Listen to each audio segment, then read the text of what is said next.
Heritage किल्ल्यावर राज्य उत्पादन शुल्क विभाग आणि मुंबई महानगरपालिकेने दारू पार्टीला परवानगी कशी दिली असा सवाल त्यांनी उपस्थित केलाय। विशेष म्हणजे या कार्यक्रमाचे संयोजन स्वतः महाराष्ट्र पर्यटन विभागाकडून करण्यात येत असल्याचं तीव्र टीका इम्पोर्टेड लिकर पण आहे आतमध्ये साहेब। दारू विकतात का हे बघा, ही ट्रे बघा। इसका ये कोण मॅनेजर कोण आहे? मॅनेजर कोण आहे? सर काय आम्हाला परमिशन आहे? परमिशन बिना परमिशन एक मिनिट वरड नाही विचारा नाही। तुम्ही कोण? दोन डॉक्युमेंट ऐका ना, तुम्हाला कॉल पडले, तुम्हाला ऍक्शन घ्यायचं आहे, ऍक्शन करा। जे काय आहे ते करा, कायद्याप्रमाणे जे करायचं आहे ते करा।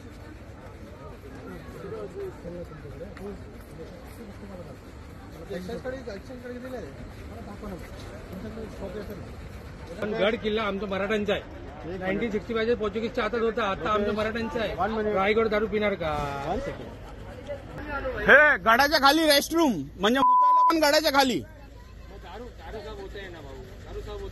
अरे दारू सोड आहे गडाच्या खाली। काय बोलतो तू? बघ रेस्टरूम गडाच्या खाली।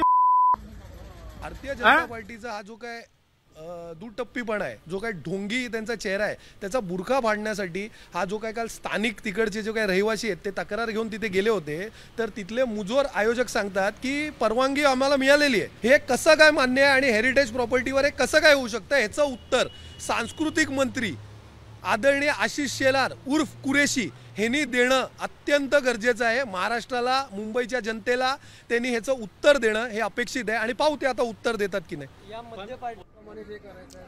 तर विरोधकांच्या आरोपानंतर मुख्यमंत्री फडणवीसांनी चौकशीचं आश्वासन दिलंय। किल्ल्यावर दारू पार्टी आणि त्याला परवानगी हे तर अति झालं आहे। म्हणजे ऐतिहासिक स्थळांचं पावित्र्य नष्ट करणं हा त्यामागचा उद्देश असा मला दिसतोय। तुम्ही परमिशन देताच कशी? जो कोणी परमिशन दिला असेल, ज्या अधिकाऱ्यांनी त्याच्यावर कारवाई झाली पाहिजे।